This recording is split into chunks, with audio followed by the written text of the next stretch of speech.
कल्पना कीजिए आज से लगभग 2600 वर्ष पहले का भारत। न छोटे छोटे जन, न केवल कबीलों का जीवन, बल्कि उभर रहे थे शक्तिशाली राज्य जिन्हें इतिहास में कहा गया महाजनपद।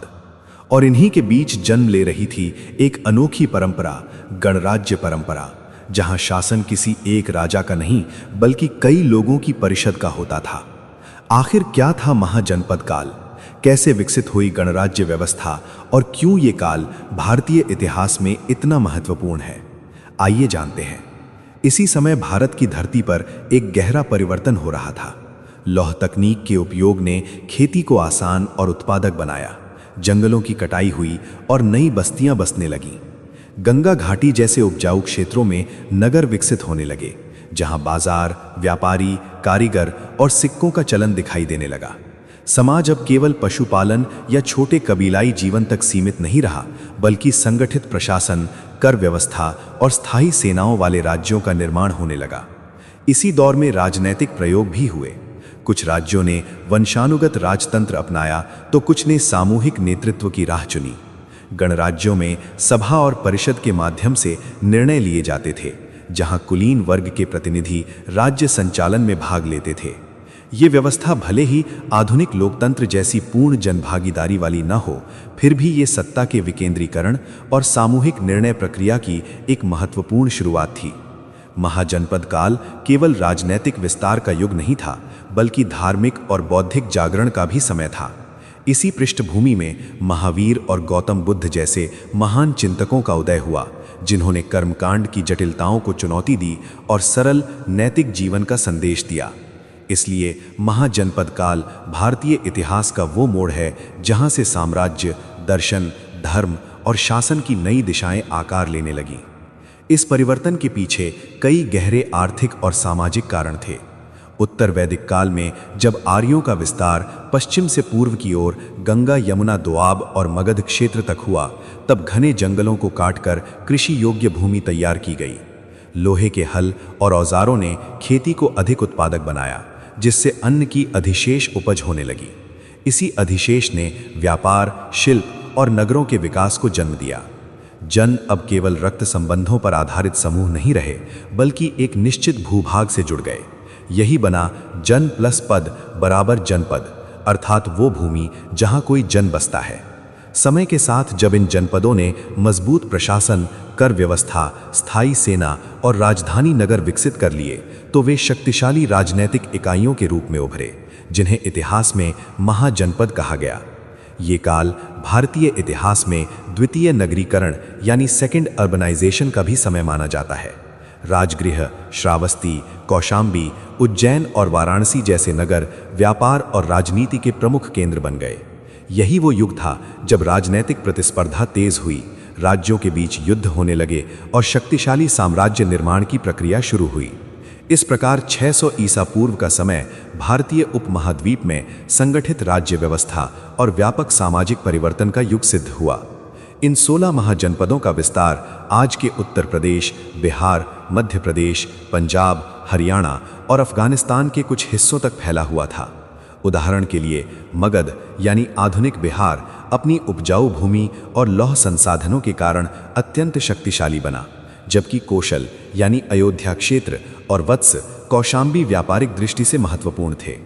अवंती यानी उज्जैन पश्चिम भारत का प्रमुख केंद्र था और गांधार उत्तर पश्चिम में अंतर्राष्ट्रीय व्यापार मार्गों से जुड़ा हुआ था। राजतंत्रीय राज्यों में सत्ता प्रायः वंशानुगत होती थी। राजा को राजा या सम्राट कहा जाता था और वो मंत्री परिषद की सहायता से शासन चलाता था।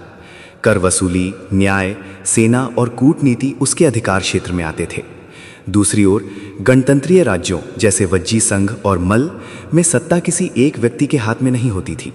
वहां प्रमुख निर्णय सभा में लिए जाते थे, जहां कुलीन परिवारों के प्रतिनिधि भाग लेते थे। सभा में विचार विमर्श, बहस और कभी-कभी मतदान के माध्यम से नीतियां तय की जाती थीं। ये विविध राजनीतिक संरचना दर्शाती है कि महाजनपद काल केवल शक्ति संघर्ष का युग नहीं था, बल्कि शासन प्रणालियों के प्रयोग और विकास का भी समय था।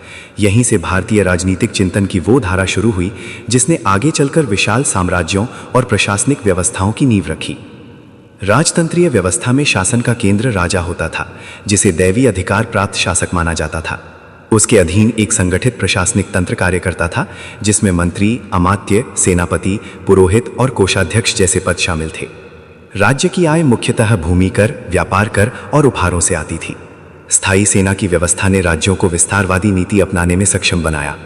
न्याय व्यवस्था भी राजा के अधीन होती थी, जहां अंतिम निर्णय उसी का माना जाता था। विशेष रूप से मगध की सफलता के पीछे केवल शक्तिशाली शासक ही नहीं, बल्कि उसकी भौगोलिक और आर्थिक विशेषताएं भी थीं। गंगा के मैदान की उपजाऊ भूमि, लौह अयस्क की उपलब्धता, हाथियों की प्रचुरता जो युद्ध में उपयोगी थे, और सुरक्षित राजधानी राजगृह तथा बाद में पाटलिपुत्र, इन सब ने मगध को सामरिक बढ़त दी। बिंबिसार ने कूटनीति और वैवाहिक संबंधों के माध्यम से राज्य का विस्तार किया, जबकि अजातशत्रु ने युद्ध नीति और नवीन हथियारों जैसे रथमुशल का प्रयोग कर वज्जी संघ जैसे शक्तिशाली गणराज्यों को पराजित किया। इस प्रकार मगध ने राजतंत्रीय शक्ति, संसाधनों और रणनीति के बल पर आगे चलकर मौर्य साम्राज्य की नींव तैयार की। गणराज्य व्यवस्था वास्तव में उस समय की एक अनोखी राजनीतिक प्रयोगशाला थी। इन राज्यों में सत्ता किसी एक वंश के हाथ में केंद्रित न होकर कुलीन क्षत्रिय परिवारों के समूह में विभाजित रहती थी। वज्जी संघ जैसे राज्यों में कई गण मिलकर एक संघ बनाते थे, जिनकी सामूहिक सभा को ही सर्वोच्च अधिकार प्राप्त होता था। बौद्ध ग्रंथों में उल्लेख मिलता है कि वज्जियों की सभा नियमित रूप से बैठक करती थी, जहां राज्य के महत्वपूर्ण निर्णय सामूहिक रूप से लिए जाते थे। सभा के अतिरिक्त एक छोटी परिषद भी होती थी, जो दैनिक प्रशासन संभालती थी। गणाध्यक्ष या प्रधान को निश्चित अवधि के लिए चुना जाता था, पर वो पूर्ण शासक नहीं, बल्कि सभा का प्रतिनिधि होता था। युद्ध, संधि, कर और न्याय जैसे विषयों पर चर्चा और सहमति आवश्यक होती थी। यही कारण है कि इन राज्यों में सहमति और सहभागिता को महत्व दिया जाता था। हालांकि ये व्यवस्था आधुनिक लोकतंत्र जैसी सार्वभौमिक मताधिकार पर आधारित नहीं थी, क्योंकि इसमें सामान्य जनता या स्त्रियों की सीधी भागीदारी सीमित थी। फिर भी सत्ता के विकेंद्रीकरण, सामूहिक निर्णय और विचार विमर्श की परंपरा के कारण इसे भारतीय लोकतांत्रिक सोच की प्रारंभिक अभिव्यक्ति माना जाता है। यही परंपरा आगे चलकर भारत की राजनीतिक चेतना और गणतांत्रिक मूल्यों की ऐतिहासिक जड़ों को दर्शाती है। महाजनपद काल में राजनीतिक प्रतिस्पर्धा अत्यंत तीव्र थी। प्रत्येक राज्य अपनी सीमाओं का विस्तार, व्यापारिक मार्गों पर नियंत्रण और संसाधनों पर अधिकार चाहता था। काशी जैसे समृद्ध नगरों को लेकर मगध और कौशल के बीच लंबे समय तक संघर्ष हुआ। वहीं वज्जी संघ अपनी गणतंत्रीय एकता और सैन्य शक्ति के कारण मगध के लिए बड़ी चुनौती बना रहा। अजातशत्रु ने वज्जियों को पराजित करने के लिए न केवल युद्ध कौशल अपनाया, बल्कि कूटनीति और आंतरिक फूट की नीति का भी उपयोग किया।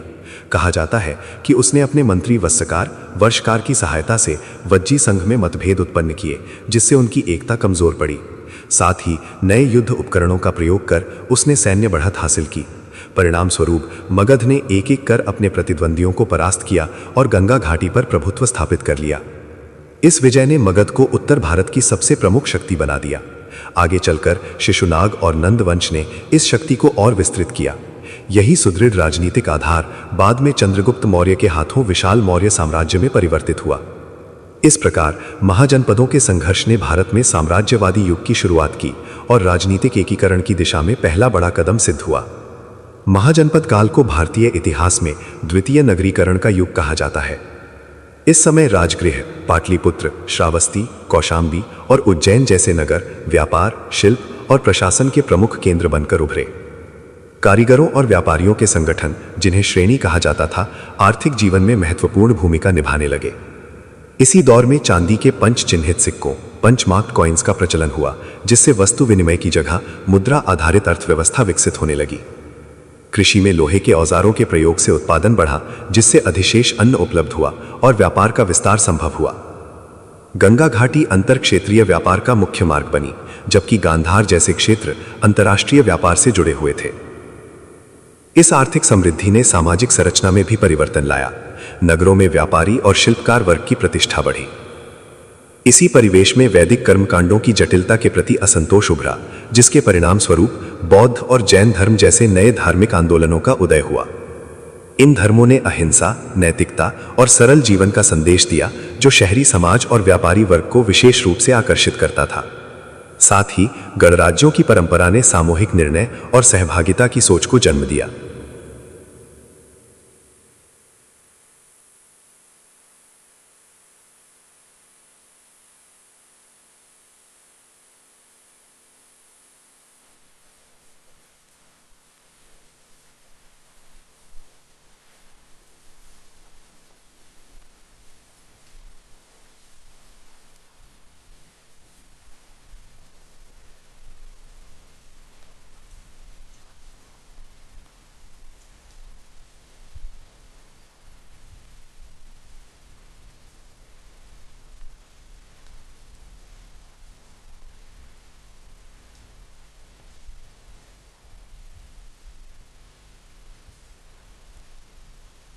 इस प्रकार महाजनपद काल राजनीतिक संगठन, आर्थिक उन्नति और धार्मिक नवजागरण का संगम था, जिसने भारतीय सभ्यता को नई दिशा प्रदान की। महाजनपद काल वास्तव में भारतीय राजनीतिक चेतना के परिपक्व होने का युग था। इस समय यह स्पष्ट हुआ कि कोई भी राज्य केवल बल के आधार पर नहीं, बल्कि संगठित प्रशासन, आर्थिक संसाधनों और जन समर्थन के आधार पर स्थिर रह सकता है। गणराज्यों ने यह सिद्ध किया कि सामूहिक विचार विमर्श और परिषद प्रणाली के माध्यम से भी शासन चलाया जा सकता है, जबकि राजतंत्र ने केंद्रीकृत शक्ति और त्वरित निर्णय क्षमता का उदाहरण प्रस्तुत किया। इसी काल में विकसित प्रशासनिक ढांचा, कर व्यवस्था, स्थायी सेना और राजधानी नगरों की अवधारणा ने आगे चलकर नंद और मौर्य जैसे विशाल साम्राज्यों की नींव मजबूत की। साथ ही धार्मिक और दार्शनिक आंदोलनों ने शासन और समाज के संबंधों को नई दृष्टि दी। इस प्रकार महाजनपद काल केवल एक ऐतिहासिक चरण नहीं था, बल्कि वो प्रयोगशाला था जहां भारत ने शासन, समाज और धर्म के विभिन्न रूपों को परखा। यही कारण है कि ये युग भारतीय इतिहास में परिवर्तन, संगठन और राजनीतिक विकास का निर्णायक मोड़ माना जाता है। अगर आपको ये वीडियो पसंद आया हो तो लाइक करें, शेयर करें और चैनल को सब्सक्राइब करें। अगली वीडियो में हम बात करेंगे मगध साम्राज्य के उदय की। धन्यवाद।